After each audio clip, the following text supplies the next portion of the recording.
Okay, hi, good morning, everybody. Hey, I hope everybody's enjoying the party so far. This is like a party we got going on here. This is like a meetup party here. Hi, everyone. Good morning. I'm Tammy Blair, in case anybody didn't know. I have Theodis here. Theodis, come up here so I can introduce you. This is our son. This is Theodis Jr. This is the future investor. You know, he's going to be running the meetup when we are old and gray and everything. This is Theodis. Say hi. Hi. Okay, great. So, like, say hi. Say, like, really say hi. Like, Hi. oh my God, like Jesus, like that hurt, that high hurt. So, okay, we just want to thank everybody. Good morning, say good morning to everybody. We thank everybody. We thank God that we can come here and meet like this and network and do all this stuff that we do here. Again, we have a lot of stuff that I really want to talk to everybody about. I want to give you all a big shout out, and I want to say thank you for even investing in yourself. We're proud of you. But I'm not sure how many of you know about the Real Deal Meetup Cruise. Does anybody here know about the Real Deal Meetup Cruise? Well, we know Jeff know, we know Annie know, and yeah. So this is the 5th annual cruise that we're doing. Like we usually take a whole bunch of investors and we do a cruise it's a tax write-off. Right now we have like maybe 70 people that's going on the cruise already. I'm running out of cabins. I'm going to have to go ahead and request some more. We're going to Jamaica. We're going to Ocho Rios, Jamaica, Cozumel, Mexico, and we're also going to the Cayman Islands. So if anybody's interested, I'm also the travel agent for that cruise. If anyone's interested, make sure you come over and talk to me and let me know. I want to thank Miss D over here, registration. She's been doing a fabulous job. Let's give Miss D a big hand. Give Miss D a big hand. And Corey Banks in the back, this is the DJ, and he's also a real estate agent here. Brian somewhere here, he's been, like, everybody's been helping out. Ivy, everybody who's been helping out, and all the real dealers, all the newcomers, we want to thank you for coming in. But right now, let me tell you guys about today's event. It's going to be awesome. Charles has been up all night. He has not slept yet. I've been dozing off and getting him and going checking on him because he's going to do an event. He want to give you guys something that's going to blow it out of the water. He's like, Tammy, I want to do something like that I've never done. He's going to give away a lot of stuff. Make sure that you guys filled out the paperwork correctly. You gave us your email addresses correctly and all that because he gives away stuff all the time. So I want everybody to get up, and I want you guys to give him the warmest welcome. I want a loud welcome. He's been working hard on this. I want y'all to just go ahead and just give him a welcome. Give him the biggest welcome. Thank you. The biggest welcome. Come on down here, Charles. Come on down here, Charles. Keep it going. Keep it going. We need some more energy right now. We need more energy right now.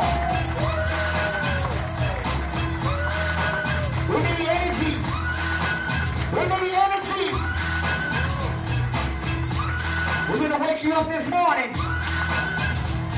Uh-oh. Go. Back it up, back it in. Let me begin. Thank you, guys. Thank you. So let me hand it over to Charles, and he'll do the rest. Give T the microphone. Mm-hmm. So, we got a couple things. Corey, do me a favor, turn mine up a little bit.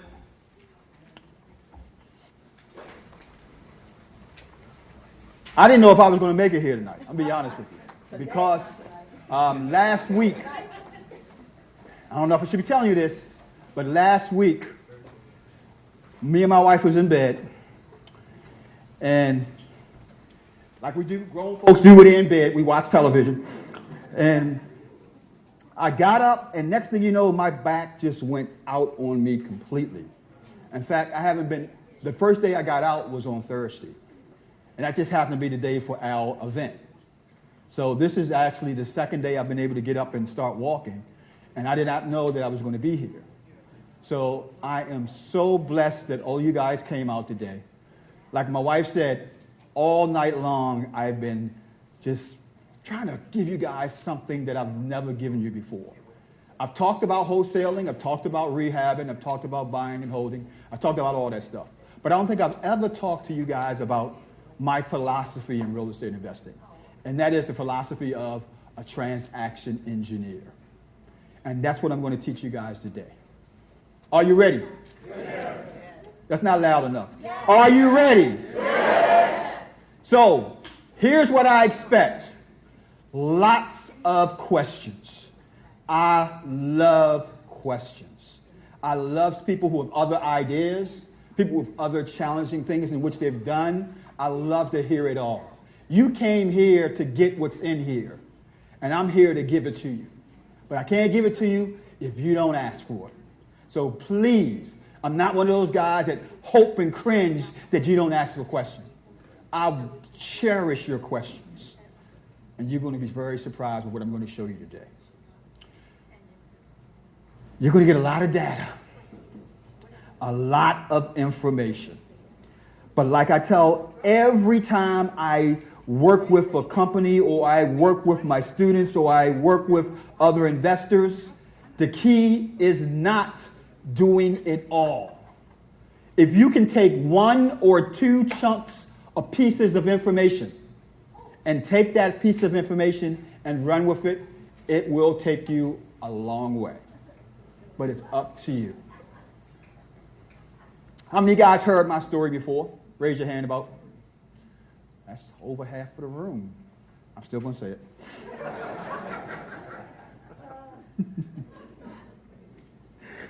How many haven't heard it before? Raise your hand. Okay, you win. I still was going to say it anyway. Okay. For those of you who don't know, I'm that guy that was born and raised in Douglas Projects. I dropped out of junior high school in the 9th grade. And at that point in time, I thought I knew it all. I thought that I didn't need school. I mean, I could just go outside and money was going to fall and follow me as I walked down the street. No, didn't happen. So my mother made me get a job with my uncle, who was actually in charge of security at John Hopkins Hospital. And I was about 16 years old, barely turned into 17. And that was my first enlightenment of employment. And I said, man, I don't like this. And then my boss said, man, we don't like you. So they fired me. And that's because the president of the hospital came across this, and that still gives me nightmares to this day. I was in Wilma Randolph Eye Clinic, and it's right leading to a parking garage. And as soon as the president walked in, I was slumped over like a crackhead at Lexington Market. And man, I could not get up. So my boss told me, come to the office. He said, you're up now, right? I said, I'm up now? What you mean? I said, yeah, I'm up. Well, you're fired now. Because as long as I was asleep, I had a job. So once I woke up, he fired me. And I went home, told my mother what happened. She said, don't worry, boy. You can get out of here. You better find another job. So I found another job. This job was working in security at Baltimore Gas and Electric Company. And this was on a midnight shift. So I started working the midnight shift. A couple of months down the road, trucks was coming in. The person that was supposed to stop them wasn't stopping them. He was asleep. And he got fired again. Went home to my mother. She said, don't worry, son. You'll find another job. You have no other choice. So I went up, got another job. This job was working at Lexington Market. Guess what shift it was? Midnight shift. So I figured that we all have our challenges. And I was going to conquer the challenge of the midnight shift. I fought the midnight shift, and the midnight shift won again. Got fired from that job. And I had enough. Because at that point in time, it was a situation where, man, I was just desperate. I couldn't do anything that I thought would allow me to be a productive person in society. So I saw something, no, actually I've read in the newspaper where there was this job out in Catonsville, and that job said that you could earn unlimited income, no experience necessary. I got that. I could do that. It was being a Kirby vacuum cleaner salesman. And I had to go out and knock on doors in the dead of winter, selling or trying to sell a $1,500 vacuum cleaner. And I always tell people that if you could sell a $1,500 vacuum cleaner, you could sell anything. And I didn't sell not one damn one. However, it taught me my first lesson in life. And that was, if you can be comfortable being uncomfortable, you can do anything. And that's what it did. It got me used to being uncomfortable doing things. Even though I wasn't successful at it, I was able to take that lesson with me and take it with me to what I'm doing today. So, if we move forward to today, my first year, I started looking at late night television, and Carlton Sheets was on television. Carlton would talk about how you could buy real estate with little or no money, no credit, none of that stuff. You could do it. And I said, I can do that too. So I bought his course not one time, not two times. I actually bought his course 3 different times. And the third time, I actually opened it. I'm not the only one that buys stuff. And come on now, so don't even go there. I know that for a fact. So when I opened it, it just gave me a whole different look at things. I mean, I didn't realize that you could do stuff like buy real estate with no credit. You could do this, you could do that, wholesale, rehab. I mean, it just opened my eyes, and it touched me to the point where I wanted to read. I wanted to watch videos and learn. Where the school system couldn't reach me, learning real estate just made me so wanting to do it. It became my why. Now, my true why is the fact that I have a 9th grade education. That's what drove me the most. Because of all the failures in the past, I knew that if I did not make real estate investing work, I don't know where I would be at today. I don't know where. So I got the course, the tapes and so on, and there was still something missing. What was missing at that time was the details, because he gave you a lot of general information, but he didn't give you all the details, all the stuff that you really needed to really make it work. So I went out and found a mentor, a guy that I literally stalked for months.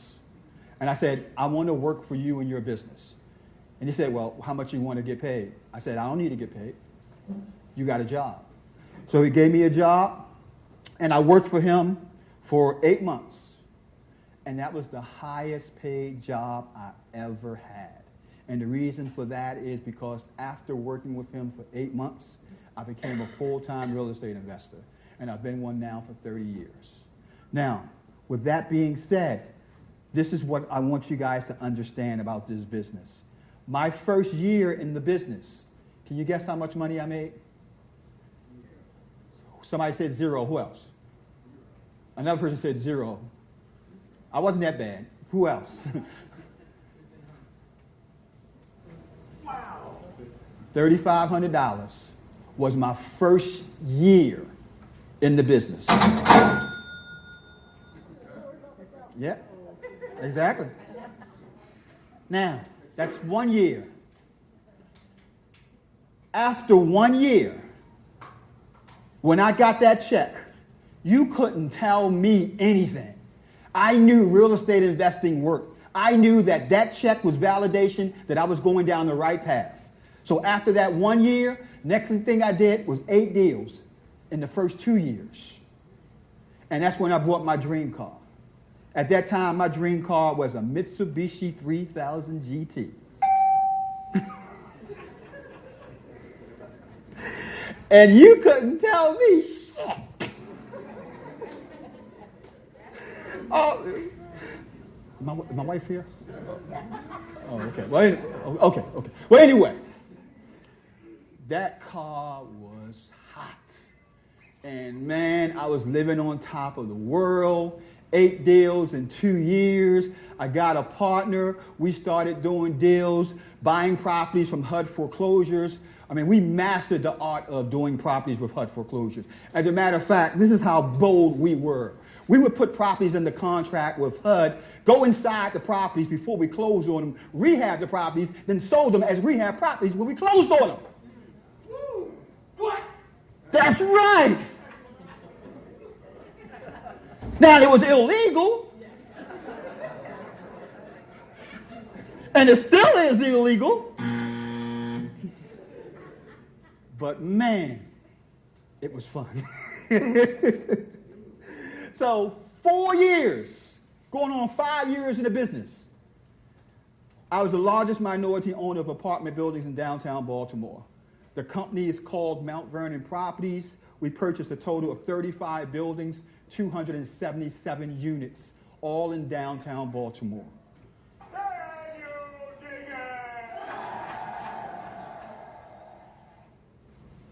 5 years.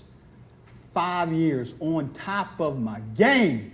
Everything had evolved from wholesaling to commercial. And that's when I realized that this business will allow you to do anything you want for it, as long as you give it the respect and the time that it needs in order to grow. All right. And I mean anything. So here's what I'm telling you today. Today, we are currently investing in 6 markets: Maryland, D.C., Ohio, Houston, Jacksonville, Tampa Bay, and Baltimore, Maryland, of course. That's my hometown. We're doing everything from wholesaling, rehabbing, buying and holding, investing, tenant placement, owner-structured finance deals.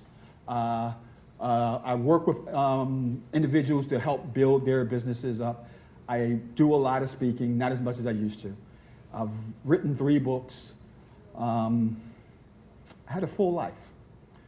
As a matter of fact, this class is a culmination of those 30 years, what I've learned and what we're going to be going over today. So forget the mistakes. Just remember the lessons.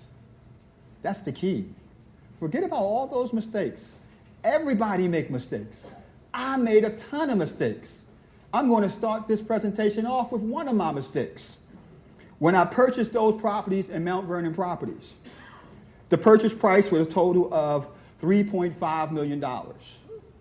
Now, the deal at the time, once we rehabbed all the projects, it'd be worth over $8 million. The issue was we purchased the properties from one of the worst landlords in the city. As a matter of fact, they were voted in the city paper as the worst landlord in the city. But still, we were on top of our game. We wasn't going to let that stop us. It didn't stop us. Because what we did at that point, we got the properties under contract. We told the actual seller, let's go to closing on this bad boy. The seller saw the paperwork. The seller recognized a name on the paperwork. And the seller decided he wanted to back out of the deal. Now, we looked at that deal as our goose that laid the golden egg. We wasn't going to let that seller back out of the deal. So we sued the seller. And we actually won. The judge forced the sale. It cost us over $80,000 in legal fees. We purchased and closed on Mount Vernon Properties. And for the next 3 years, life on earth was hell. And here's what I mean by that. My job in the company prior to buying Mount Vernon Properties was acquisitions and negotiation. I structured the deals. I structured Mount Vernon Properties. I structured all the deals we done with at that time. And once I and my partner and I purchased the properties, my role changed to running the crews, rehabbing the projects, and making sure all the properties got rehab on schedule so we can go ahead, because our job was to rehab every last one of the buildings, which means evicting all the tenants, converting every actual property from boilers to gas furnace and central air, and that took 5 years. The 4th year into that, I had a heart attack from all the stress. I would work 12, 15, 16 hours a day going in these projects with my crews, making sure everything was being done right, making sure everything was running right, and it just nearly killed me. However, it gave me the break that I so desperately needed, because once I got out of the hospital, my wife at the time was my love of my life. She was laying in bed right there with me at that time. We weren't married at that time. I was stupid back then. She would say I'm still is, but I'm not going to go there. But anyway, it made me look and say, is this what you really wanted to do? I didn't really want to get into commercial. The deal was just too good for me to turn it down. So I sold my interest in Mount Vernon Properties and took a whole year off. And then when I came back with a vengeance. My partner and I at that time was Rob Bostic, Win-Win Property Solutions. At the height of our deals, we were doing 300 deals a year for 5 years in a row. I started my company now, Chucky Buy Lucky Houses. We're averaging right now somewhere between 80 and 100 deals a year. So I've slacked up a lot because I'm getting old, guys. As a matter of fact, I plan on retiring soon, my wife and I. However, before I go out in the sunset, I want to give you something to go with. Can I give it to you? Yes. Can I give it to you? Yes. What makes a deal for a transaction engineer? A willing seller. That's what a transaction engineer needs. That's all. Because as a transaction engineer, we can make a profit off of anything. All we need is a willing seller. That's all I'm telling you that you need, is a willing seller. Being a transaction engineer has nothing to do with mastering a bunch of strategies. I know a lot of you guys thought, how in the world can everybody master this and master that and do this and do... No, it has nothing to do with mastering all the strategies. But it has everything to do with knowing that you can make a profitable outcome from these strategies. That's what the whole method of transaction engineering is all about. Transaction engineers has and can make money off of house hunting, which is nothing more than finding properties and selling those leads to other investors. Wholesaling, you know the strategy. Put a property under contract, sell your interest of that contract, make money. Rehabbing, you already know what's going on there. Buy it, fix it up, flip it, sell it to an end buyer. Buy and hold. Or we're talking about buying it at 75, 70 cents on the dollar, put a renter in the property, rehab it, pull the cash out by way of refi. Tenant placement.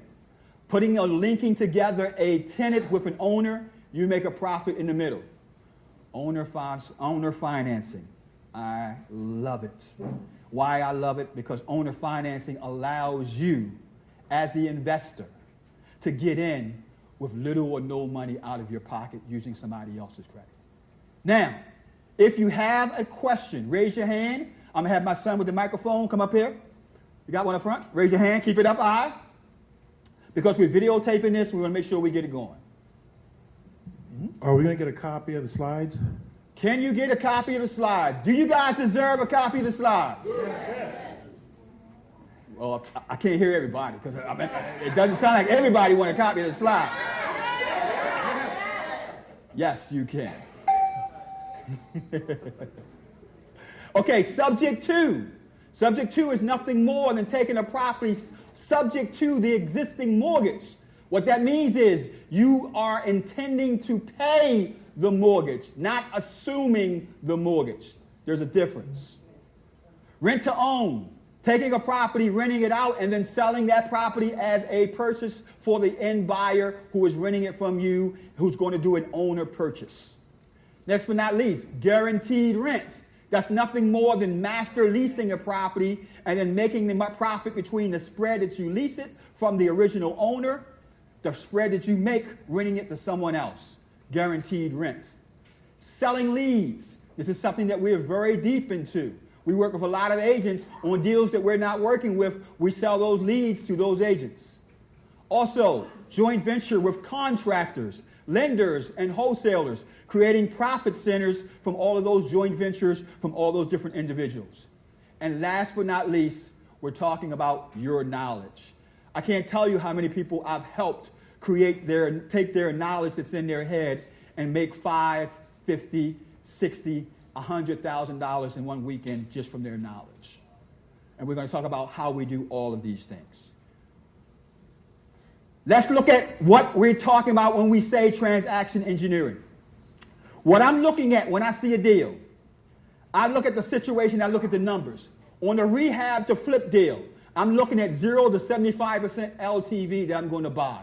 The higher the LTV is because I'm in a hot market, like Washington, D.C., PG County. I may go high as 75% LTV. I can even go higher if my money isn't going to cost me that much. But normally it's 0 to 75% LTV means that I'm going to take this property as a rehab to flip. Wholesale means I'm going to take it at 65 to 75% LTV. That's what I'm looking at. That actual strategy will be dictated by that loan to value. So when I see a loan to value of 65 to 75%, I know I can take it to wholesale as well. Buy and hold, 70 to 80% LTV. My favorite strategy with buying and holding is buying the property, fixing it up, renting it out, and then refinancing. We got a person with their hands up.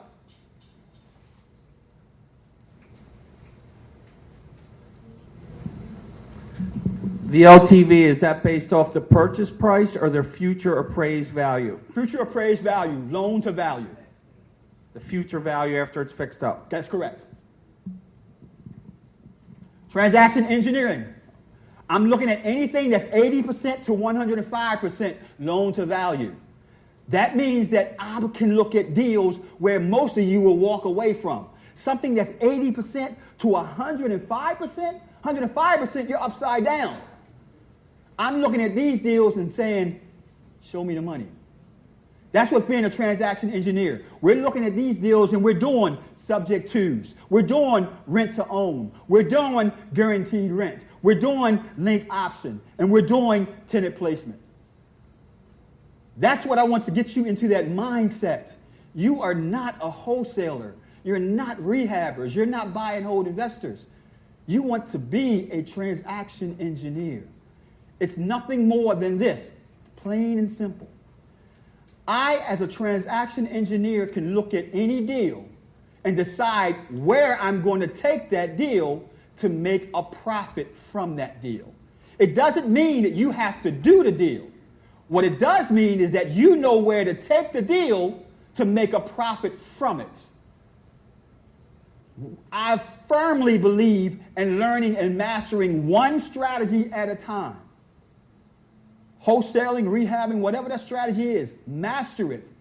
When you get to the opportunity to add more tools to that toolkit, do it. But in the meantime, nowhere you can go at where somebody wants to do rent to own and you can create a finder's fee for giving them a rent to own deal.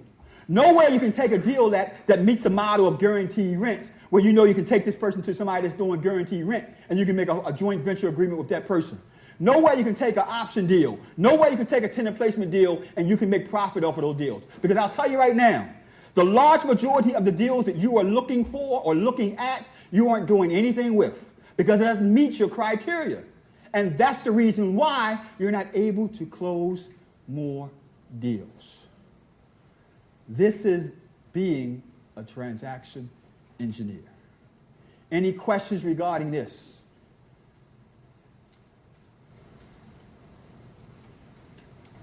Right here.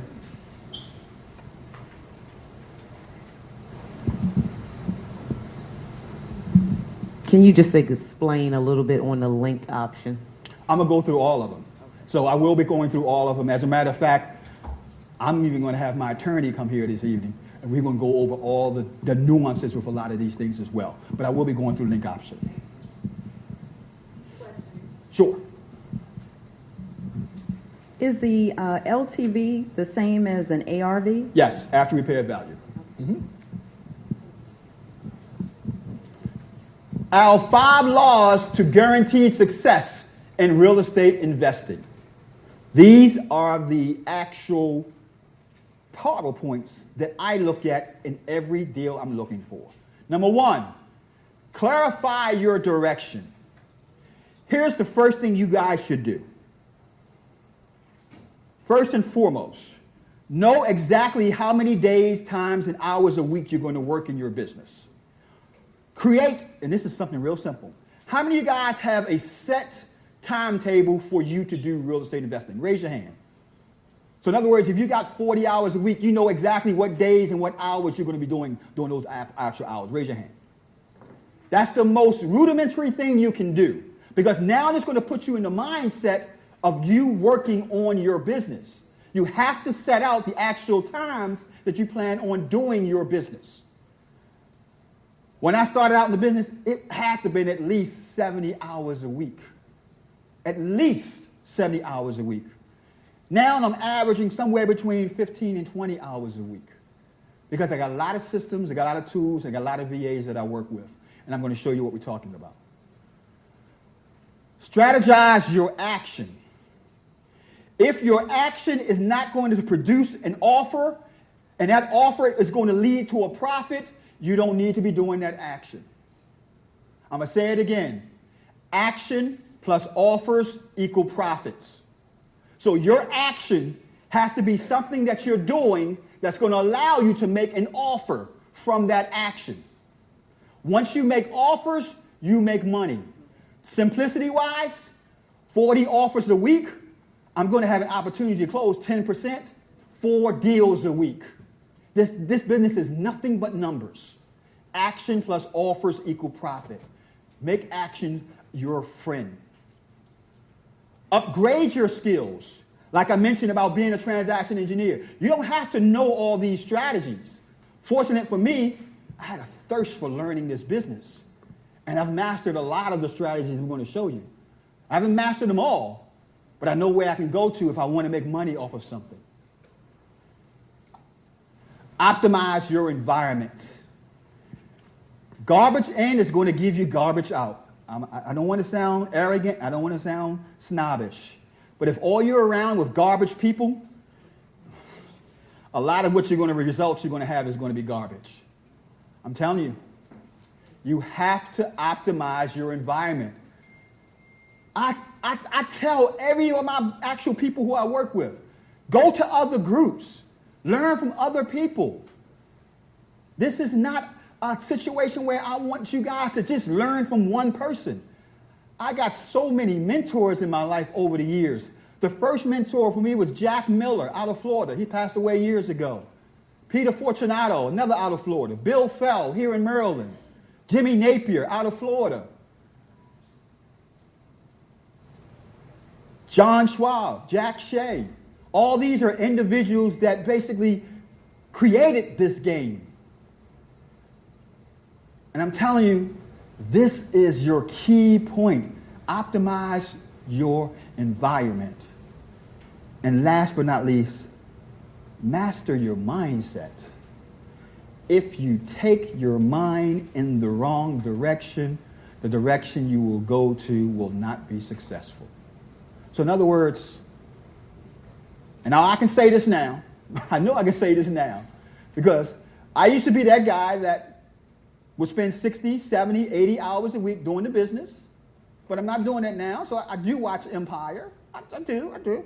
But I'm telling you not to watch Empire if it's going to take into your time that you're going to do your business. That's the key. That is the key to this process.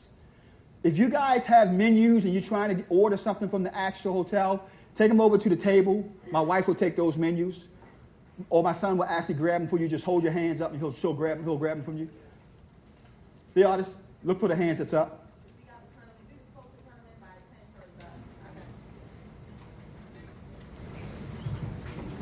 Okay. The motivation, 100-foot view. Where we're going with this is this. There's only 5 numbers that matters the most as a transaction engineer. And the process that we look at deals is like this. We look at a deal based on the deal's motivation. And when I say the deal's motivation, I'm talking about the seller. Because you are not going to get a deal unless the seller is motivated enough. So the key is we're looking for motivated sellers. Once we have a motivated seller, these are the only 5 numbers that I care about. When I'm working with my students, I say just give me the motivation and give me the numbers. These are the 5 numbers. With these 5 numbers, you can structure any one of those deals that I showed you as a transaction engineer. So these are the key to you as an investor being successful. The first number, the after repair value. We all know what that means. What is the R, the after repair value of a property? When we're looking at that, we're actually comparing comps, apples to apples, and we're understanding exactly what that property would sell for when it's rehab, looking like the property that you're going to buy. Now, one of the things I discovered, and I'm still discovering this, and I don't mean to knock realtors, I really don't. Yes, I do. But I can, in this world, not believe that some realtors, not any in this room, but some realtors don't know how to pull comps. Have you guys come across that working with realtors and they not knowing what a comp is and they can give it to you the paper and say, here it is. You figure it out. Simply put, a comp of after repair value is comparing apples to apples. If a property that you are trying to buy is 1,500 square feet, then the one you want to compare it to should be 1,500 square feet or close to it. How far close to it? 10 to 15%, up or down. No more. That's the first variable. Number 2, the comp that's the best comp will be the comp that's closest to the property that you're looking at. So if you're looking at a property on the 100 block of Charles Street, a comp on that same block will be the best comp if it's the most recent comp. Meaning you have a value of 300 for this comp and your property is for sale for 100, you can assume that that property, once you fix it up for 100, will be worth 300. That's an accurate comp. Now, size-wise, bedrooms and so on, it does play into the role, but the key measurement is this. If you got 1,500 square feet to play with, and you got 1,500 square feet to play with over here, you can go up or down with bedrooms as long as you got the same square footage. So don't get too caught on one is a 3.2 and one is a 3.1. Because if you got 1,500 square feet, same type of house, you can put another bathroom in. Or you can put another bedroom in. Because you got the square footage there. The other factor, you're looking for comps of like kind. If the property is a rancher, your comp should be a rancher. If it's a split foyer, your comp should be a split foyer. These are the basics that you should be looking at when you're working with an agent and saying, I need you to pull comps for me. How many of you guys consider yourself investor-friendly agents? Raise your hand. Excellent, excellent, excellent. Will you guys pull comps for individuals that need them? Raise your hand. Keep them up, keep them up. Guys, you see the investor-friendly agents. So they are key to your teams. They are key. Now, you can't just take from them and not give back. You got to give something back in return. And one of the ways in which you can give back in return is to give them leads if the leads ain't a lead that you're going to do anything with. Give them that lead. If you get the deal in the contract and you wholesale it, give them a finder's fee for pulling the comps for you. So it's got to be a win-win for both of you guys. Keep that in mind. You got to also understand what the price the seller needs. It's never what the seller wants. It's all about what do the seller need to sell their property. Estimate of repairs. This is one of the hardest things for new investors to do. Estimate repair. And I got a simple strategy for you. And it's a strategy that I've been using for years with all the individuals I work with. $75 to $100 would get you with a contractor that will let you walk through a project and him break down every aspect of that rehab. Create a cheat sheet. Use that cheat sheet as a guideline, as a guesstimate to go over the estimate of repairs. No contractor is going to go with you just to look at houses. I don't care what book you read that in. That's not how it works in the real world. Contractors just don't get paid to go look at houses. But all you have to do really is find a contractor that is used to working with investors, pay him $75 to $100, have him walk through a project and break down every aspect of rehabbing that house. Now you got a square footage where you can use in order to figure out what your estimate of repairs would be. It's that simple. It ain't gonna cost you no more than $75 to $100. Use that as the way to guesstimate your estimate repairs. The mortgage balance. These are the 5 numbers you have to get if you want to be a transaction engineer. The mortgage balance is so important. It goes to you structuring the deals by way of wholesaling, rehabbing, buying and holding, investing. The man, the myth himself in the back of the room. Come on in, man. I told you one of my mentors. Give him a hand. That's Big Bill. Come on.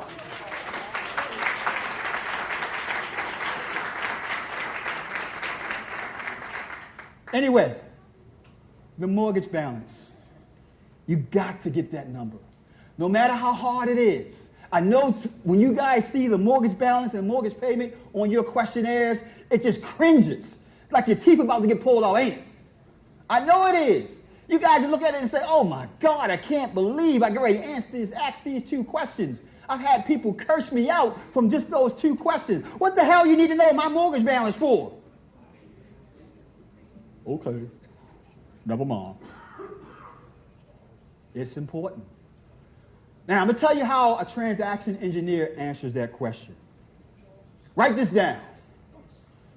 Oh, Mr. Jackson, the reason why I'm asking you about your mortgage payment because I'm trying to give you the highest price I can for your property. And you do want me to give you the highest price I can for your property, don't you?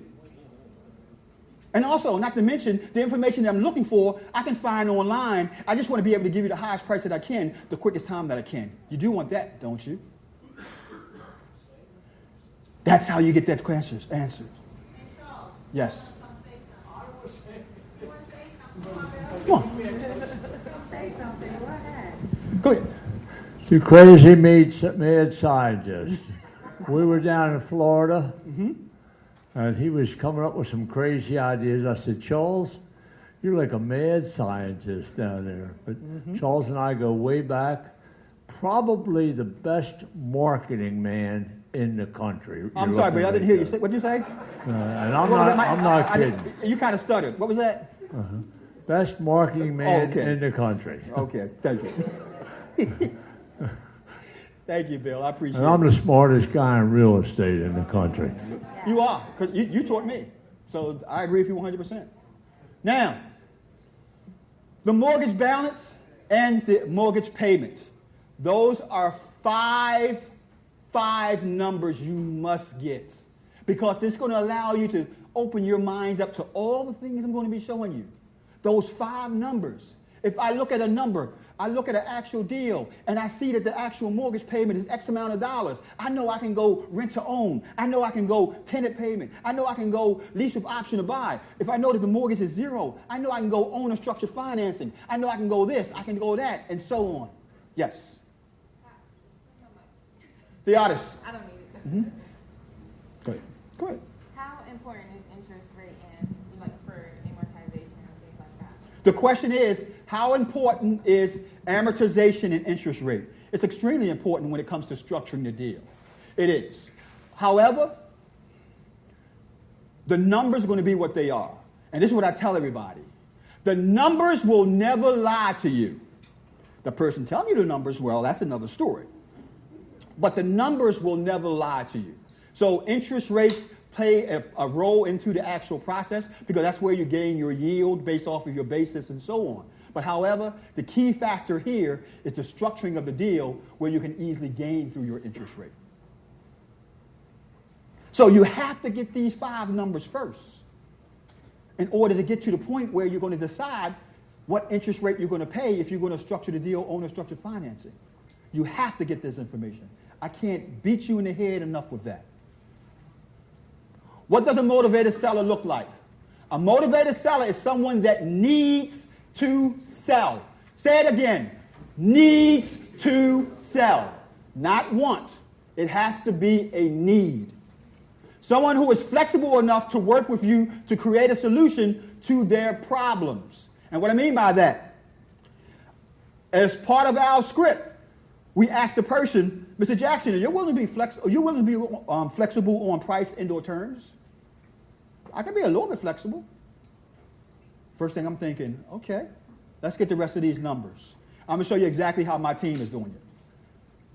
Someone carrying more than one mortgage could be a good motivated situation, especially if the mortgage is behind. Someone that does not need all their money today. How many of you guys actually ask the seller, oh, John, when you sell that property, what do you plan on doing with all that money? You know how important that is? Because that could tell you exactly how to structure the deal. I'm going to show you a subject to deal that we did using that exact same strategy, asking that exact same question. Someone whose property has been listed for 6 months or more. Oh my goodness, this is like fishing in a barrel where the barrel is the size of a cup. It is just so easy. It doesn't get any easier than this.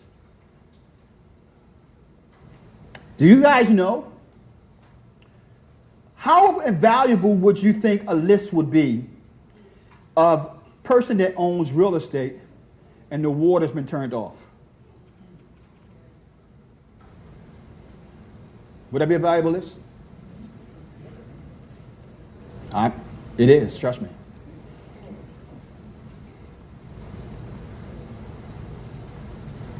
I'll be down. Not one person asked me, where do you get the list from? That's all right. That's all right. That's okay. No more. Why would a seller agree? Why would a seller agree to a lease option? A couple of reasons why. Actually, where you get the list from is from the Maryland Public Information Act. You can file an actual MPIO for the Maryland Public Information Act for Baltimore City and also PG County, and you can tell them that you're interested in getting all the properties that have water bill that have been turned off. You can also do that for properties that's been code enforcement violations as well. Maryland Public Information Act. Debt relief. That's one of the main reasons people would do a lease option. It's important. Why? Because debt relief is an issue that everybody has. Do you know that 80% of the properties on the internet that's on for sale, there's some issue with someone making a payment? Either a future issue or a current issue. Debt relief. No repair costs. I love properties that don't need repairs. When we do lease option strategies, subject to strategies, we're looking at properties that need very little repairs. We're coming out of our pocket with no more than $5,000 to $10,000 in repairs. And if we're coming out of our pocket with repairs, that means we're going to double that amount if we do the property as a rent to own or subject to. Help save the credit. We give them the relief of saving their credit. Somebody got their hand up? Mm-hmm. Mm-hmm. You told us where to locate that list in Maryland, but how about in regards to nationwide, D.C.? Is it the same location? Every city or state will have the opportunity to file what's called a Maryland Public Information Act request. You just have to find out what's the address where at in your city or your state. Gotcha. That's what it's called.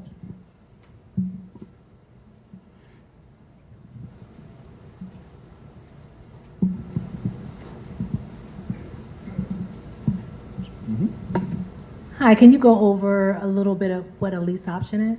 We're going to go over it. We will. But we're going to talk about the actual reason why a person would agree to one. They help save their credit. No landlord responsibilities.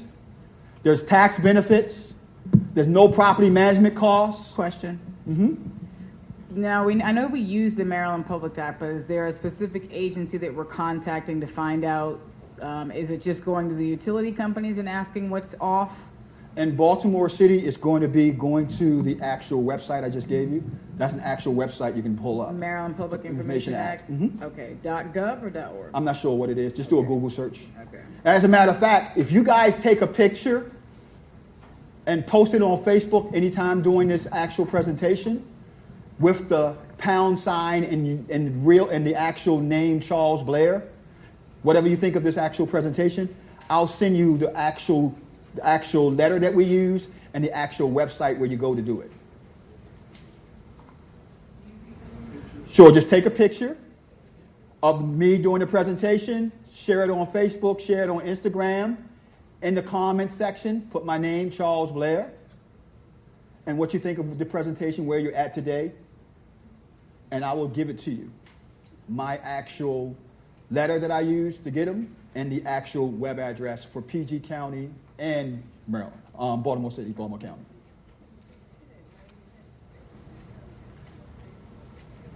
Here's something that I want you all to take very good pictures with. Very good pictures. 49% of all real estate investors never follow up with a prospect. 49% of all real estate investors never follow up. 27% will call a second time, then stop. 27% of you guys will only touch the person twice. That's it, just twice. 13% of you will do 3 touches, meaning 3 contacts of that lead. 3.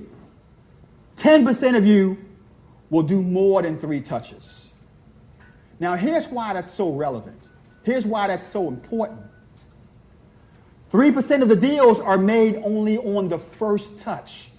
Only 3% of your profits will be made on the first touch, meaning the call, the actual email that you got from the seller, the actual voice message you got from the seller.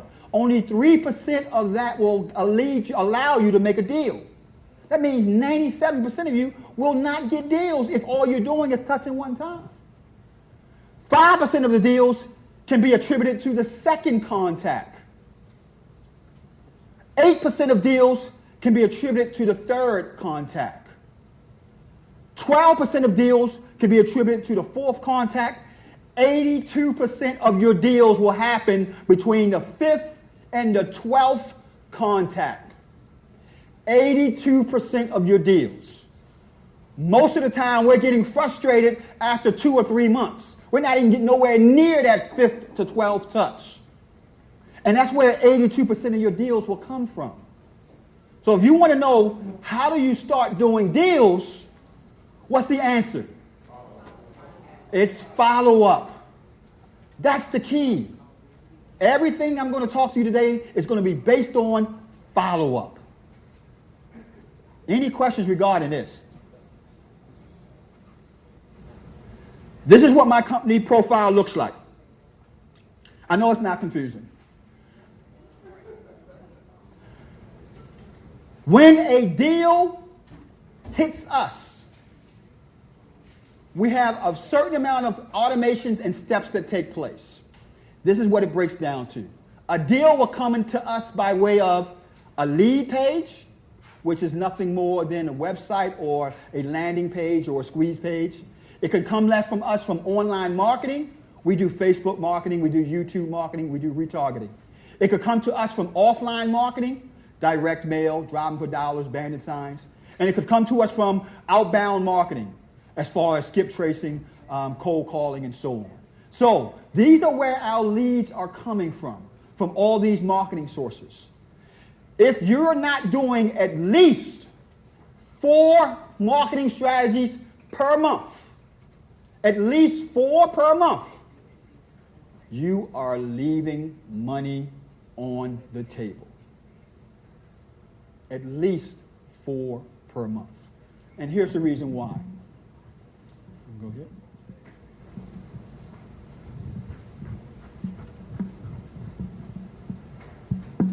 When your leads are coming from your social media, Where are they going into? Are they going directly into your CRM tool? Question is where they're going to. Our leads from social media will go from, depending on the actual touch that we require, because it can come from a post that we put out that has our telephone number. It could be a link that takes them to the website. It could also come from a retargeting campaign that sends them a text message. So it could be a number of ways in which they're coming into us. The key is once they do come into us, they do go into the CRM. One more. Charles, do you still use Podio? I'm sorry, what'd you say? Do you still use Podio? Do I still use Podio? I own stock in Podio. I still own. Would you guys like to see my Podio system? Yeah. Well, okay, well, never mind. That's all right. Yeah. Okay. Now. You're the only one who wants to see it. Do you want to see the Podio, guys? Yes. Okay. Guys, I'm a glutton for energy. I need energy. My back. Come on, give me some pity energy here now. Podio was my next slide anyway.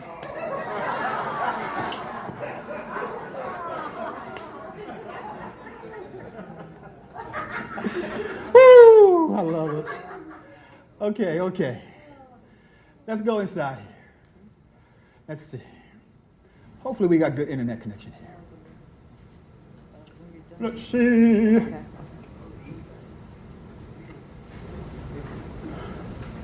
Ooh. I have another This question. is Podio. This is a beast. And let me tell you what this bad boy does. This is my seller lead app. I had a developer I actually hired him off of Upwork. And I worked with him for 2 months. I now hired him in my company. I worked with him for 2 months, telling him all the things that I wanted my Podio to do. Anna, you trying to steal my leads? Oh my good man! Oh my goodness! Oh my goodness, man! I didn't even have the screen up there, and he was already up in front. Yeah. Well, anyway, I ain't right. Anyway, what happens is this: a lead comes into the system. Once the lead comes into the system, my lead manager either adds it to the system or it automatically comes into the system. When I get phone calls from my call rail number that we use, that automatically goes straight into Podio and it sends out a message to my lead manager to go ahead and go after this lead. Once my lead manager gets the lead, then it goes over to my acquisition manager. However, the process begins with the lead being put in. It can be put in manually or it can be put in automatically through an actual phone call, email, or text message. Now, once that happens, I'm going to scroll down. We designate exactly what the lead came from: single-family townhouse, owner-occupied, excellent condition, good fare, and so on. Scroll further down. This is where the beautiful part comes in. Every aspect of that lead movement is tracked inside of Podio. New prospect, no answer, left a voicemail, moved to cash buyer app, responded to conversation, pulling comps, every aspect of it.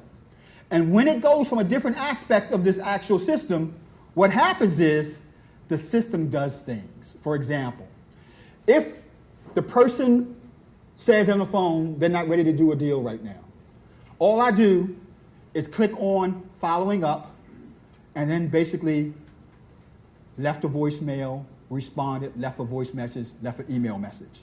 Then we go down here to follow up. All I have to do is select follow up and it will automatically keep following up with that person for the next 2 years. Automatically. Through a sequence of email, ringless voice message, and text message. Until that person calls me back and say, stop following me like you're doing.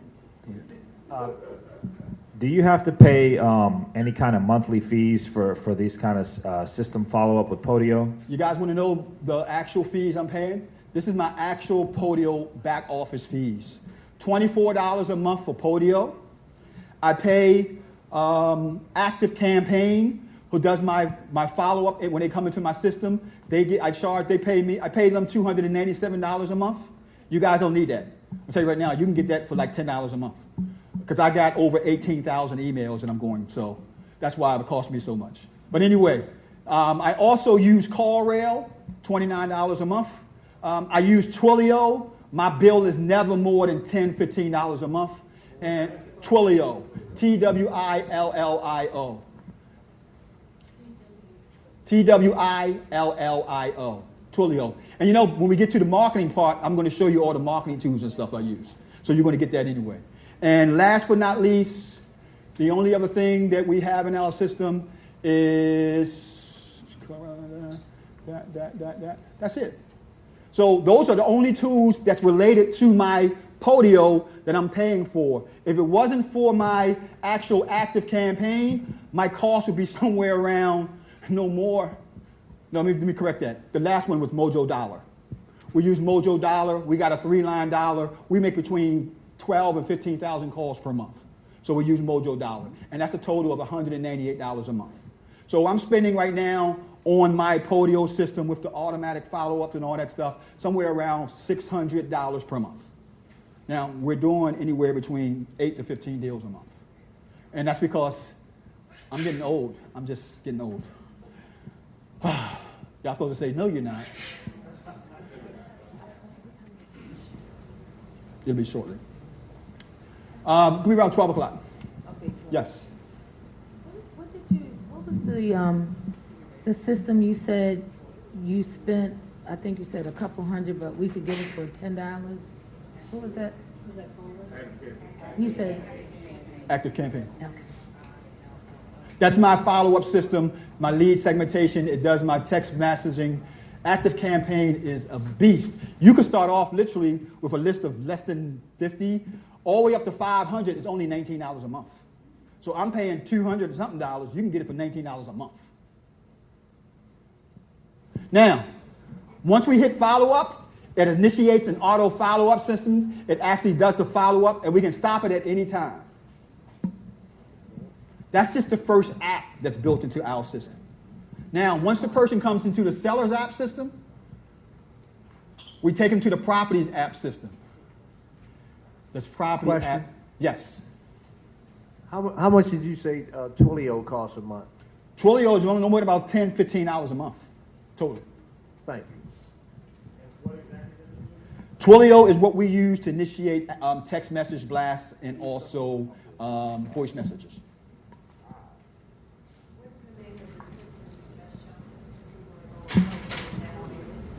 This is Podio. You can't download it. I had it custom made. Oh. Yeah, this is my developer, and this is for my mastermind students. Now, the Properties app. Check out this beast. Check out this beast. The Properties app, when the person moves from a person where there's just, first of all, let's go through the process. You have what's called a prospect, and then a lead, and then a sale. The prospect mean is you're just marketing to somebody. A lead is somebody has a house to sell. From that lead, they become a closed deal. So when the person has a house to sell, we move them to the Properties app. The Properties app automatically, once you put the address in, it automatically pulls from the actual street from Google and actually pulls up the street view of the property. Now, if that wasn't enough, I could go down here and then click on this button and click on Yes, Get Data. And it usually takes about a few full information, and it starts pulling the data. Now it's pulling the data right now. It's just pulled the data from actual Zillow. And now I got all the information about the property right here.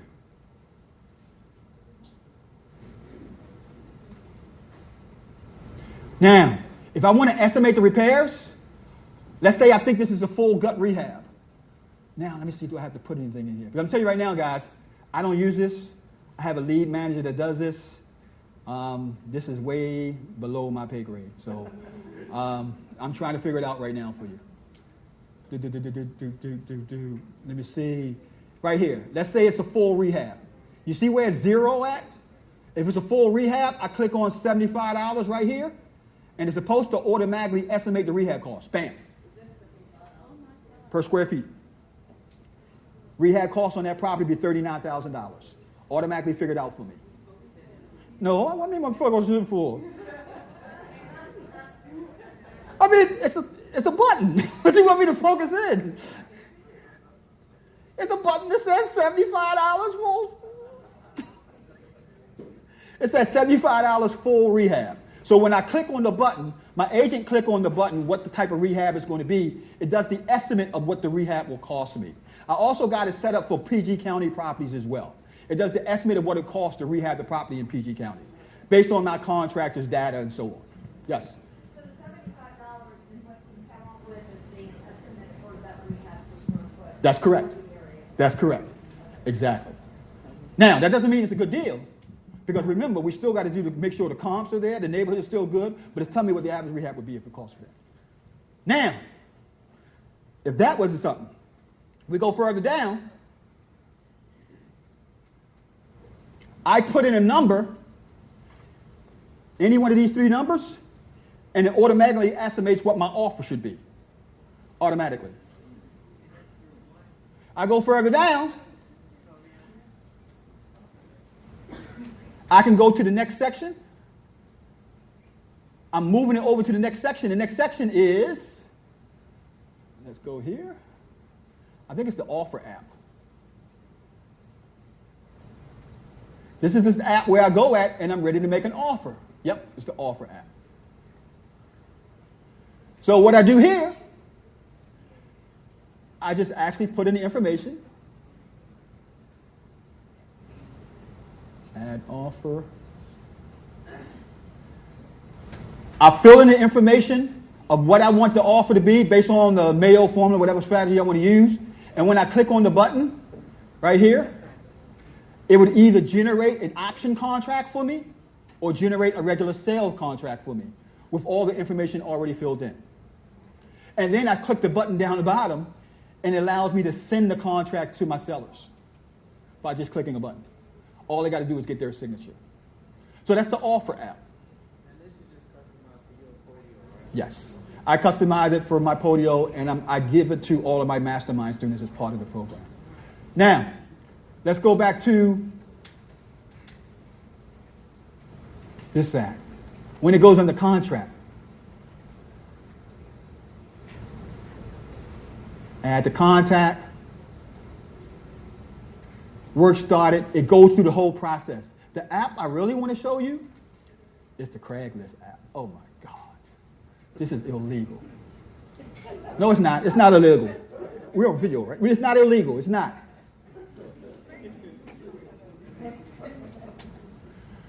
For sale by owner. This automatically scrapes Craigslist every day. It goes into Craigslist and scrapes out all the new posts every day. And then what we do, we have a for sale by owner one and we have a for rent by owner one. All we do is click on the lead. The lead comes up. It normally gives us the actual link to the Craigslist post, which is right there. Then we click on that actual link. And then we fill in the information from the post. And then we do this. This is illegal. Click a button, and it automatically sends that lead an email and a text message, letting them know that we want to buy their property. I want to know, how long did it take you 3 months. to discover exactly everything that you needed? 3 months. Did you I worked with my developer for 3 months saying, this is what's going on in my business. This is what an investor needs. This is how I need to make it work. And we went back and forth, refining stuff, testing stuff, and so on for 3 months until it was finished 8 months ago. Mm-hmm. Now, I click on the button.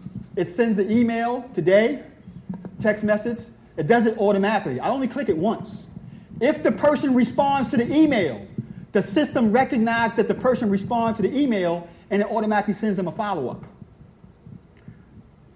At the same time, it reaches out to my lead agent to contact that person. This is how we're getting rent-to-own, tenant placement, owner-structured finance deals from Craigslist and Zillow and so on. You have a Podio tutorial or class coming up soon? I sure hope you do. Would you like a Podio tutorial class coming up soon? Now, I'll be honest with you guys. I can show you the system, but I won't be able to build it for you.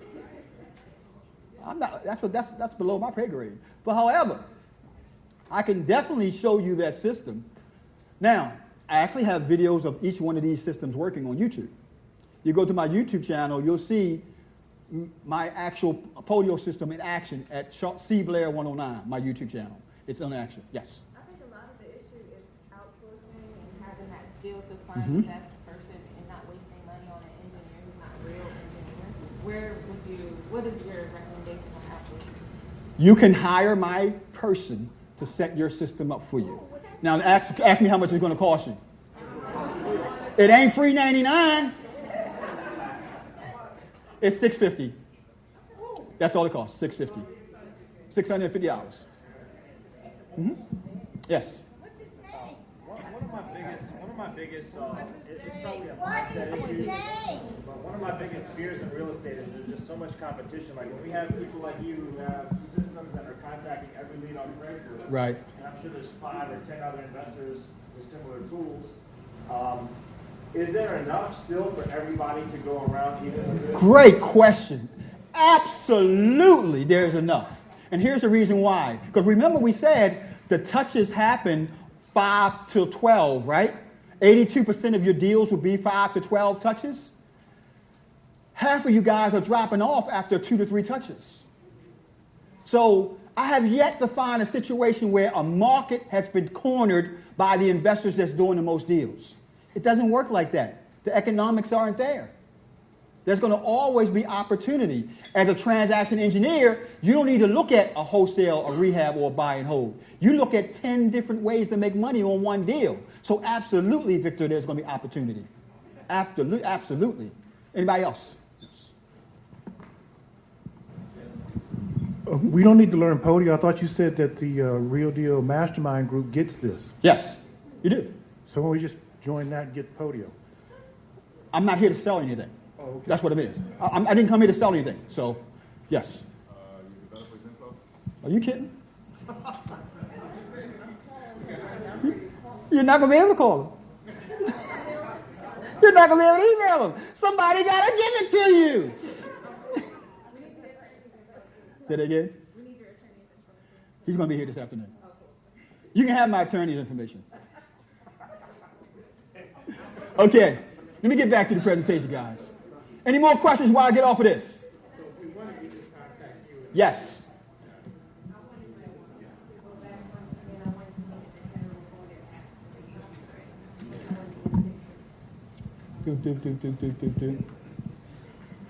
You know what? I was born in the daytime, but it wasn't yesterday. Question. I'll get it to you.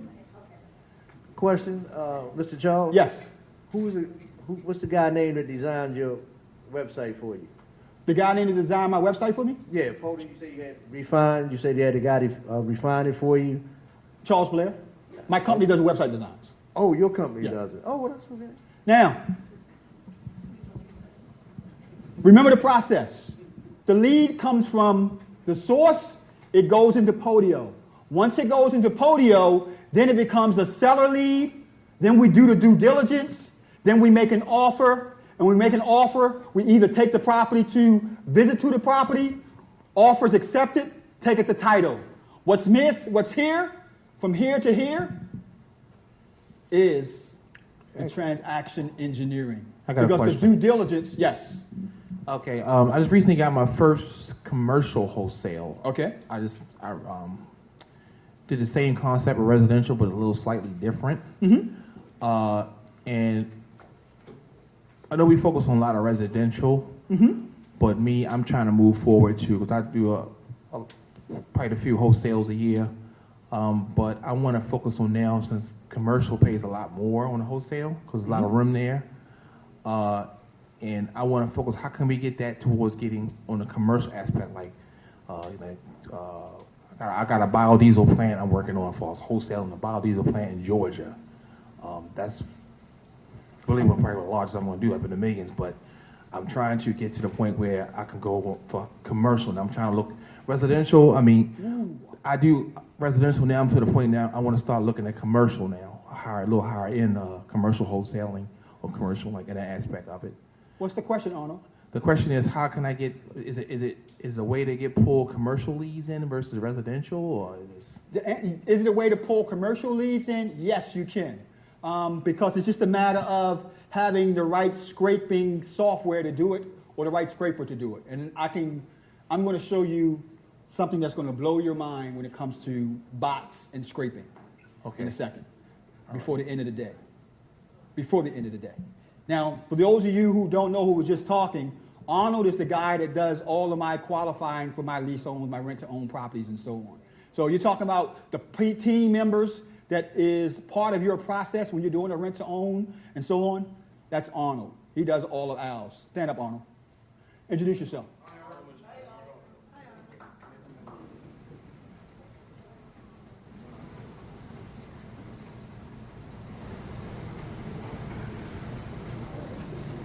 Okay, let's get down to the nitty-gritty.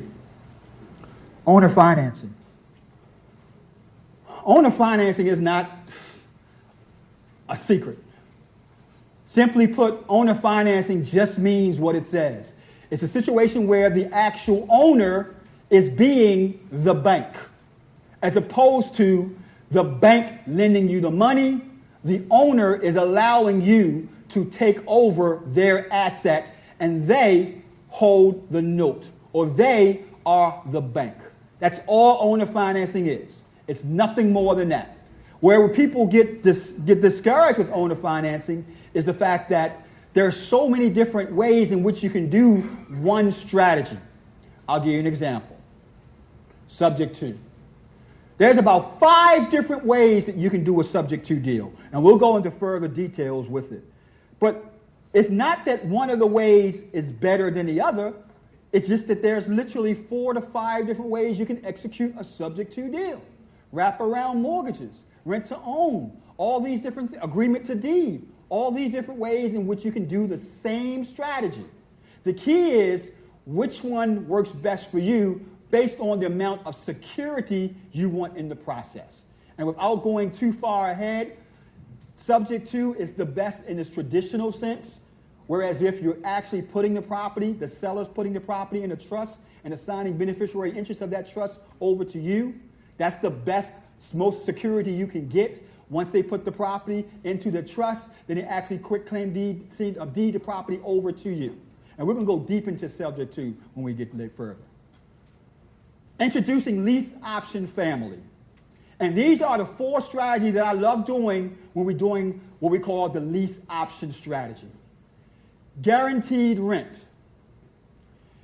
Guaranteed rent is nothing more than me, and I created that name, guaranteed rent, taking a property from a person, and here's a lot of places we get a lot of our leads from, on Zillow. Somebody has a property on Zillow, and the person has the property on Zillow for 4 months and is vacant. So we'll approach that property and we'll say, Mr. Jackson, how would you like guaranteed rent for your property for the next 3 years? Regardless if the property is vacant or occupied, we'll make your payment for you.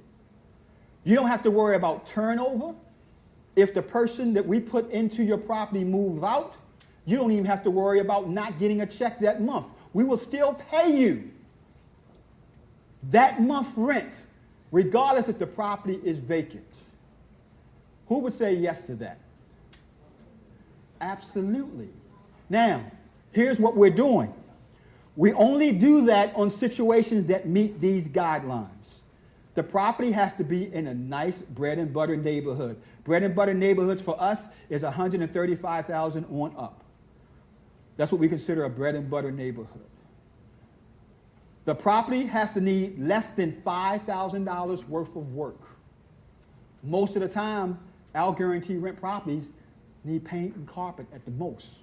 Some of them don't even need that. And then in that situation, I'm going to that owner and I'm going to basically put the property under contract by way of a lease with a right to sublease. Lease with a right to sublease. And then what I'm doing, I'm going to actually rent that property out that he couldn't rent out for $1,000, $1,100, $1,200, $1,300.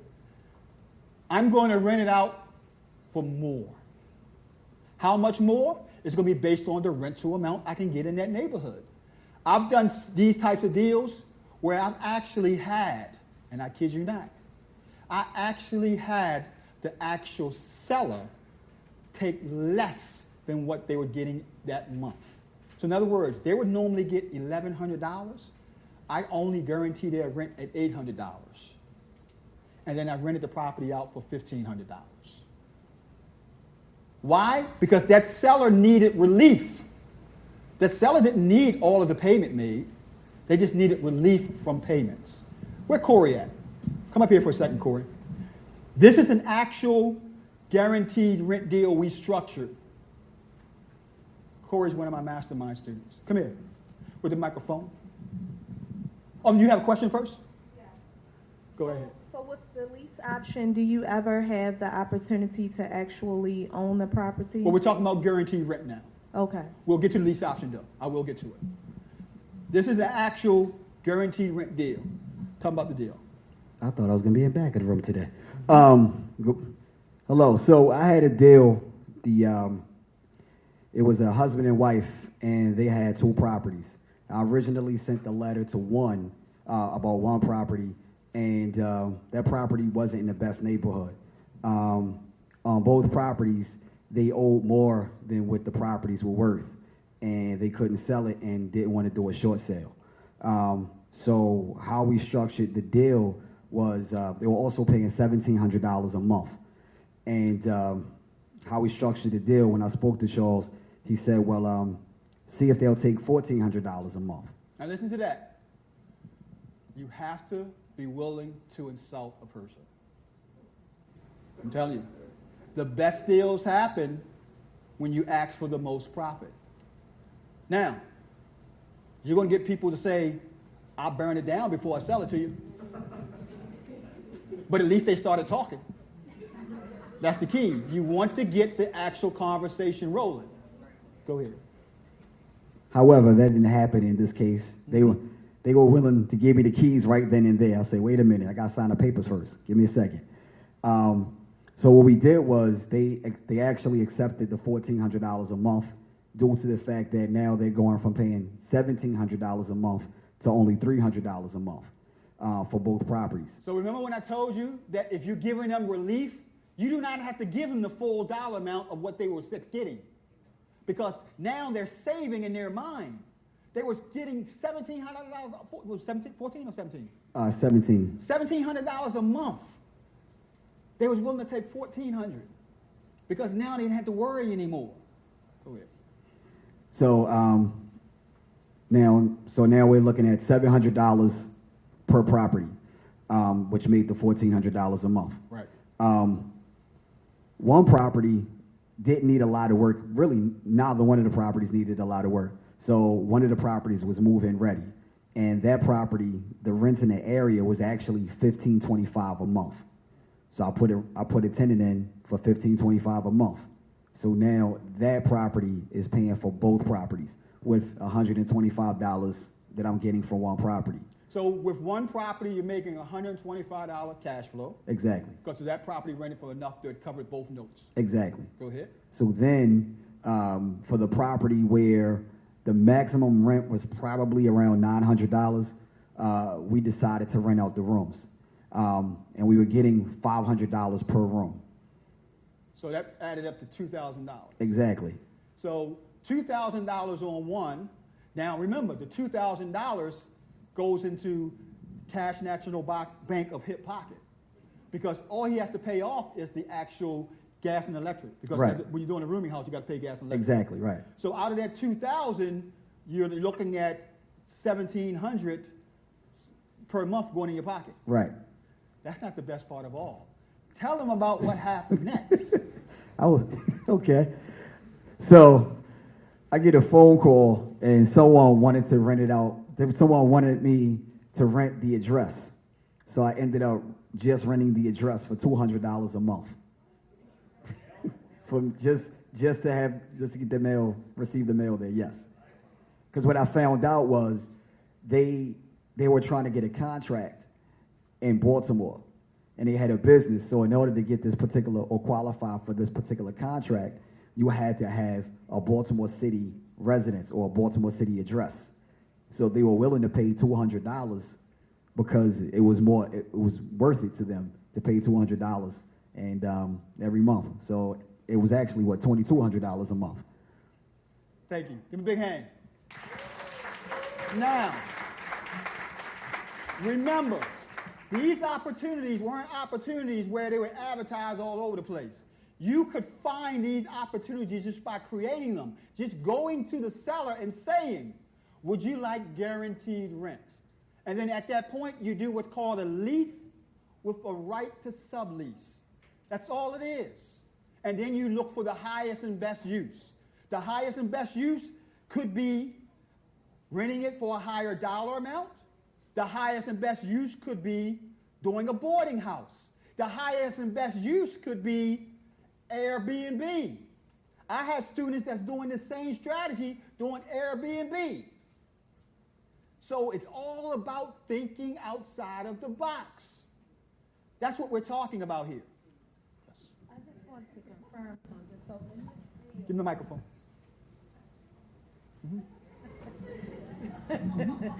So in this deal, the sellers were responsible for $300. Correct. And then the buyer for the $1,400. Correct. So how do you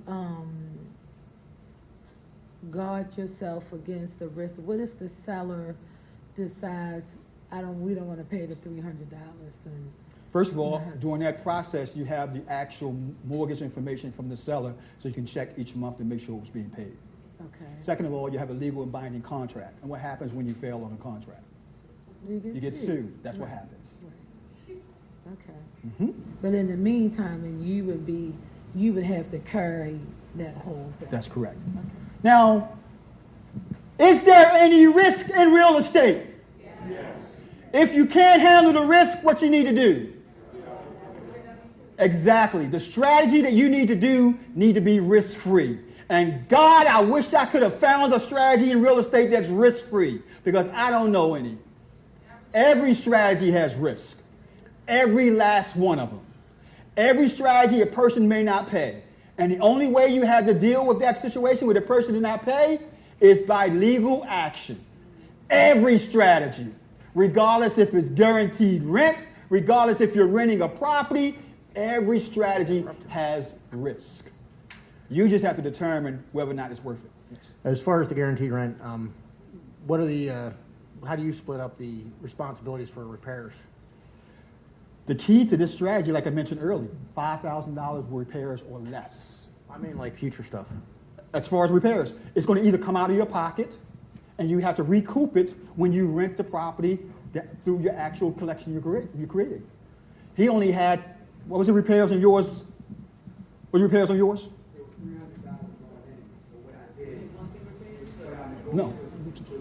It was like $300 as far as repairs, but what I did as far as future repairs, I negotiated anything $500 or less, I would take care of. Anything $500 or more, they would take care of. Now, when you say they, he's talking about the seller. That's what you're talking about, because you can't make the tenant do repairs. Now, here's another beautiful part about it. This strategy works best with properties that don't need any repairs. That's the key. It works best with people who have properties who they have not been able to rent. Individuals that come from Washington, D.C., who thought Baltimore was easy to rent properties. These are the properties that are easy for you to use for this strategy. The ones that are already rehabbed. The ones where the person thought they could rehab a property, put it on the market and sell it in 60 days. Now it's 5 months, 8 months, 10 months later, and that nut of that actual payment is killing them. And they need somebody to start making payments because they've been making payments for 10 months. And the property is still on the market. So what are you looking for? You're looking for properties that are out there that have been listed or rented for sale for over 30, 60, 90 days. Motivated individuals. Yes. Go ahead. So the renters for these properties, are they traditional or are they subsidized? It can be either or. You, as the person that has the right to sublease it, can put in whatever renter you want. You are the landlord of the property. So you're looking at it and saying, I can do this, I can do that. However, the property has to basically meet the guidelines for whatever type of renter you're putting in it. For example, if you're putting in a property that has lead in it, do you see the issue? So you have to make sure that you know what you're doing when you're walking through these properties, checking these properties out. We ask for a lead certificate. We ask for lead-free. We ask for everything in this process. I'm just basically summarizing how to get the deal. I haven't gone into the minutia of the paperwork, and that's what we're going to talk about when my lawyer gets here. Yes. If these sellers are having difficulty finding renters, what strategies are you all using to get renters in there quickly to cover this? I'm going to show you that when I talk about marketing, all the marketing stuff that we're doing. Great question. So we will cover that one. Yes. My question was, how did you find that lead? Corey, how did you find that lead? I found that lead through driving for dollars. A family member lived on the street, and I saw the property. It looked like it would be vacant, and I sent the letter, and probably, I forgot about it actually. It was like 6 months later they called me, so it took them a while, but it was through driving for dollars. I'm sorry? I sent the letter to the seller. So, of course, once I got the address, I researched the address and found out who the seller was, and I sent them a letter. Any other questions? Right over here.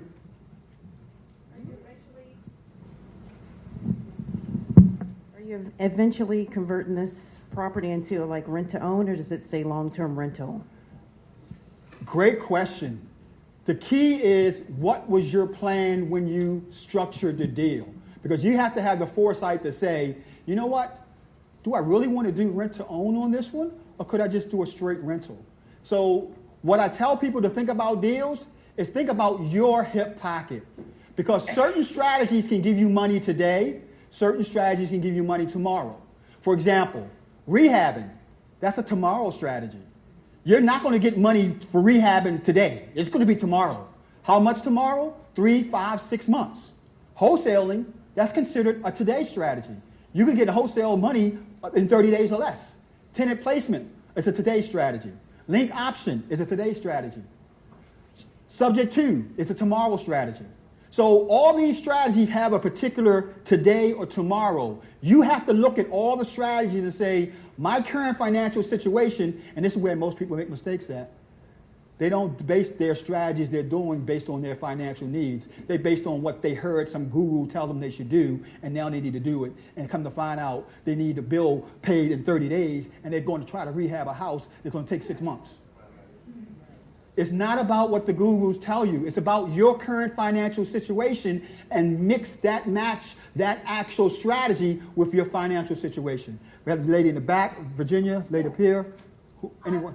I want to go back a second where you were talking about subject to. When you said that person puts the quick claim deed it. They deed it. How, if the person would happen to have, they owe taxes on it, how do they quick claim it then? I'm going to cover subject to, but I'm going to tell you right now, if you're talking about an IRS tax, IRS tax will not stop you from taking a property over subject to. The IRS tax comes into place when you try to sell the property, not when you're doing renting or holding the property. Not IRS, but property tax. That's not IRS. Well, if you're talking about property taxes, this is a matter of structuring the deal so that the property taxes will be paid. Remember, you're looking at all the details of the deal. If they weren't. I'm sorry, say it again? If the taxes were paid. If they weren't paid, Right. then you look at the deal and says, does it still make sense for me to pay the taxes? I see. That's what you're doing. You're looking at the deal and you're saying, does this deal still make sense if I have to pay the taxes? Can I factor in that number in the deal? Can you do a quick claim with taxes having to be owed? Absolutely you can, but it's still a product of where are you at with that quick claim? How far are they into the process of foreclosing on that actual tax situation? Okay. So, How much does it cost to do a quick claim? I'm going to introduce you to my lawyer personally. He's going to love you. Brian is going to be here at 1 o'clock. Don't worry, Virginia. I got you. I got you. So, yeah. Yes.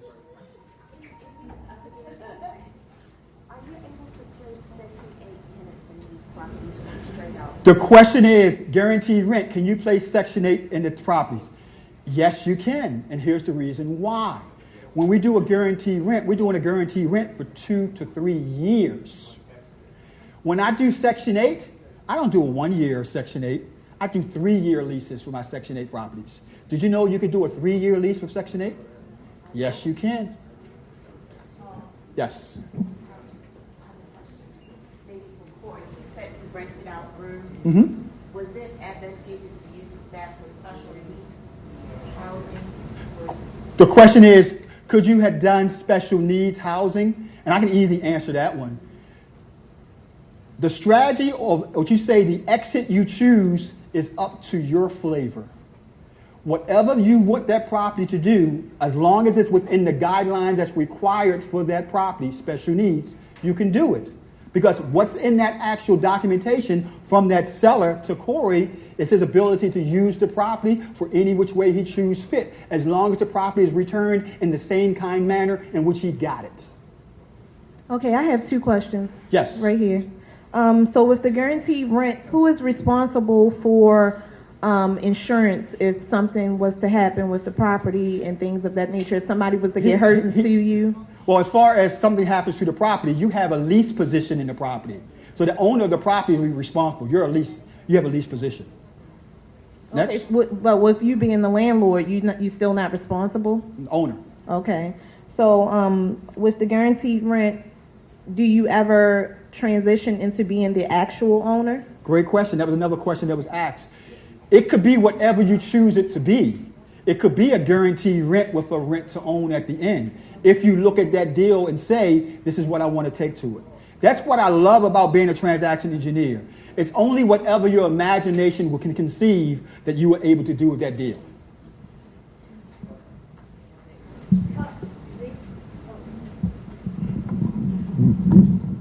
In Maryland, there's a lot of, oh, sorry.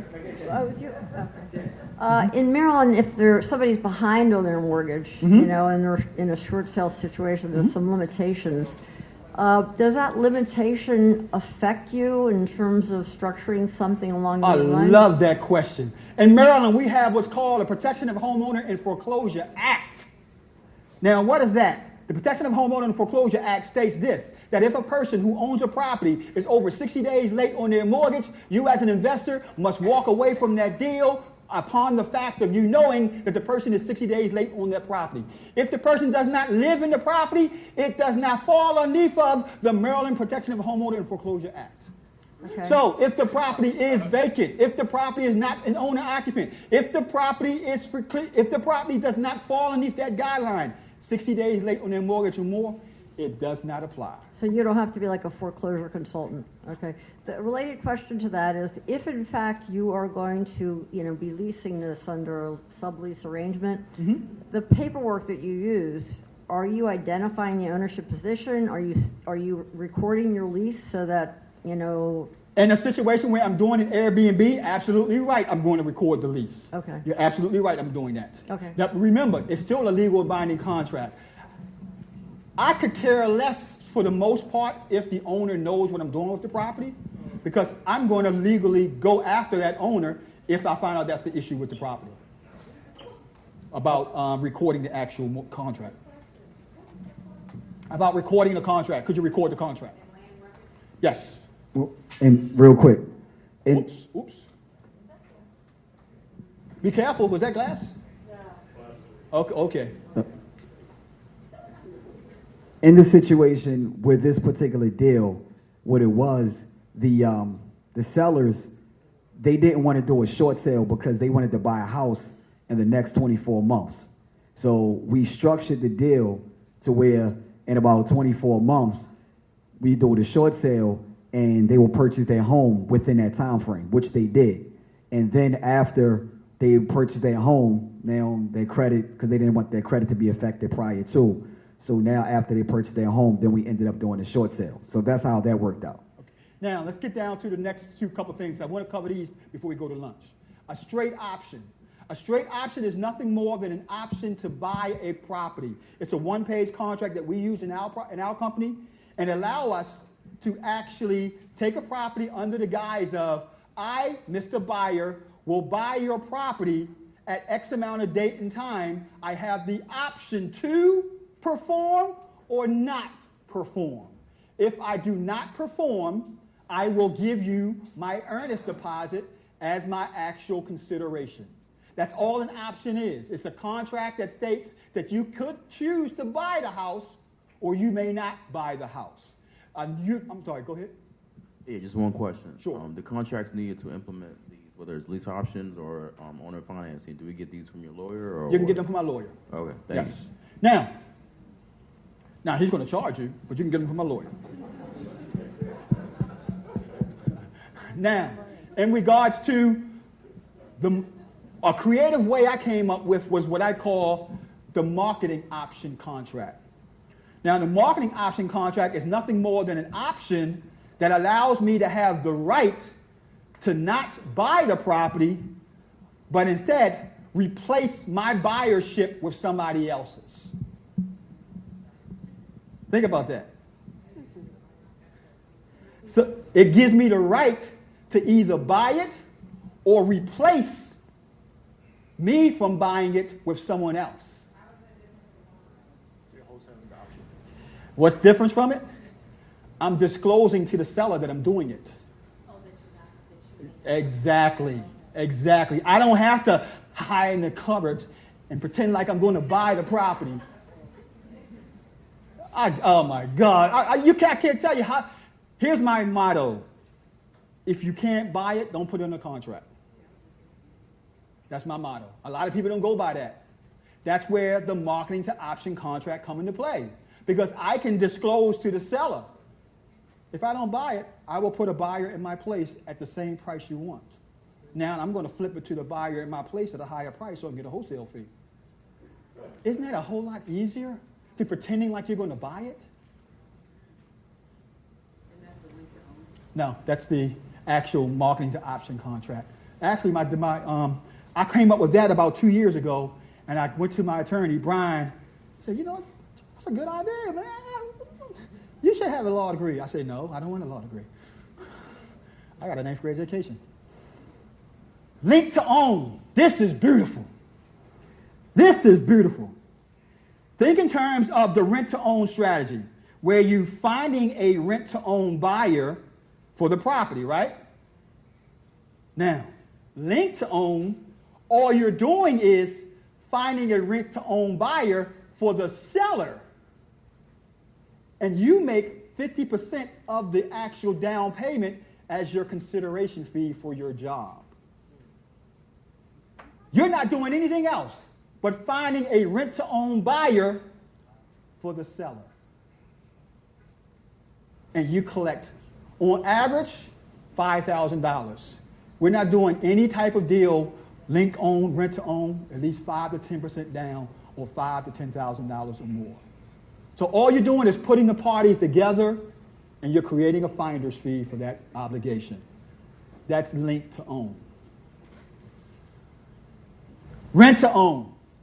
We just got finished talking about that. That's where you're actually taking the property. You're going to actually put a renter in the property who's going to be obligated to buy it. Now, there's some moving pieces in this. One, you have to have the right lender. That's why I tell you guys, if you're looking to do rent-to-owns, I'm willing to share with you my lender. Stand up, Arnold. He's the one that gets all my people qualified. So here's how our process works. We market for rent-to-own sellers, individuals that have had issues with their actual trying to rent their property, and we'll tell them, or rehabbers that have tried to sell their property, they couldn't tell them. We'll tell them, we can get you a rent-to-own buyer in a property that will be programmed enough to buy your property in 6 to 12 months. How long does it usually take us to get a buyer qualified? Sometimes less, a lot of times. They can't hear you. Microphone. Oh, a lot of times less than that. I mean, sometimes 3 months, 6 months. Ask me how long do our buyers usually take. It usually takes less than 12 months. We got a success rate of over 80% of our rent-to-own buyers. 80%. Why? Because of how our guy qualifies, and also because of how his credit repair company gets the people to the point where they can. So in other words, here's what this is so beautiful. We don't market price. We market terms. And here's what I mean by that. Can you afford $1,500 a month? Well, you can have your own home today. Think about that. Now, when a person calls up, you got $1,500 a month? Yes. How much down payment you got? $10,000. Okay. You got $1,500 a month? How much down payment you got? $20,000. Okay. You got $1,500 a month? How much down payment you got? $30,000. Okay. Arnold, I got 3 people. 5, 10, 30,000. Who is the best qualified to get this property in and out the quickest? Not necessarily, though. You know that. It depends on the credit situation. Now what I'm talking about is in the 12-month period. You know that. It depends on the situation in the 12-month period. So what I'm doing is I'm deciding based on my lender saying this person we can get them done in 6 months. This person we can get her done in 3 months. This person we can get her done in 5 months. And that person that can get done the quickest, that means their credit is in the best shape to get a loan the quickest. And that's the person who we're going to go with. And you notice what I said. I didn't tell them what my down payment was. I asked them how much down payment you have. People have large sums for down payment. So don't say you got to pay $10,000 down. How much do you have? That's the question. Somebody said something? Yes. So just to be clear, none of these strategies require you to have a real estate license, correct? Heck no. That's a dirty word in my book. I'm not going to say that because here's the reason why. My partner is a real estate brokerage. So he has a real estate brokerage. But no, I've never had a real estate license. I went to, I think it was Century 21 about 15 years ago. And then once I found out that you have to have a high school diploma, I had to drop out because I didn't have a high school diploma. So I never even got my license at that point. Will having a license hurt us? Great question. One of my partners had had a brokerage. He had a real estate brokerage, and he was doing the exact same thing. What you have to do is full disclosure. You have to wear one hat or the other. You can't wear both of the hats at the same time. You got to go and do that deal letting the person know, I'm a licensed Maryland real estate realtor, and I'm letting you know I'm going to buy your property as an investor. Or I'm a licensed Maryland realtor, I'm buying your property, or I'm contacting you as a realtor to see about getting a listing. You can't wear both hats. You got to choose one or the other. Yes. Yeah, 2 questions. One, what can I get this list of people with this the down payments? And the other is, let's say you put somebody in there, and if they're not able to seal the deal into whether 12 months or whatever, and buy the property, can't you collect down payment again on the next person? That's what most people want to do. I don't want to do that. To me, first of all, Dodd-Frank states that the person you put in that property had better be able to basically afford that property. That's the key factor. You can't put somebody in there knowingly that they can't afford it. So to answer your question, yes, you can do that. But my goal is to get that property sold because on average, every one of those type of deals we're talking about, my average profit centers is 5. 5 profit centers you have. Now, it could be 3 on some, it could be 2. And here's the 5 profit centers. Most people only use 3. The 5 profit centers you have on rent to own is this. 1, the actual spread that you create from the actual property mortgage balance or payment to the seller, and the spread that you actually collect from the actual rent-to-own buyer. That's 1. 2, the down payment that you collect. 3, the actual sales price that you put the property on the market for is usually 10 to 15% more than what you're going to make your offer to on the property that would go for a certain dollar amount. So in other words, if the value is 100, I'm putting the offer into the seller at 85, and I'm going to market it out for 1 year for 110 to 115,000, because I'm looking at the fact that I know I can get it at that 110, 115,000, so I can get that higher spread. That's 3 profit centers. Number 4, in my rent to owns, I collect the first month's rent from the seller. That's 4 profit centers. 5, when the last month rent, I also get from the seller as my fee. So those are my 5 profit centers that I get on a rent to own. Now, I don't get that on every deal, because not every deal I'm going to make a large spread in the middle, or I'm going to make a large down payment. I won't take less than a $10,000 down payment. That's why I say the reason why I love this actual strategy is that's a today type of strategy. You could actually set up a rent to own in 30 days and make $10,000 in 30 days. That's a today strategy. Any questions with this so far?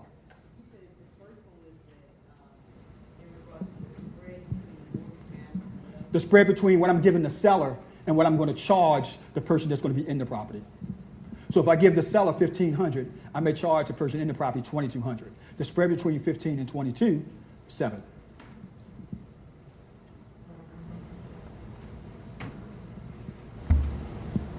Now, benefits of the lease option.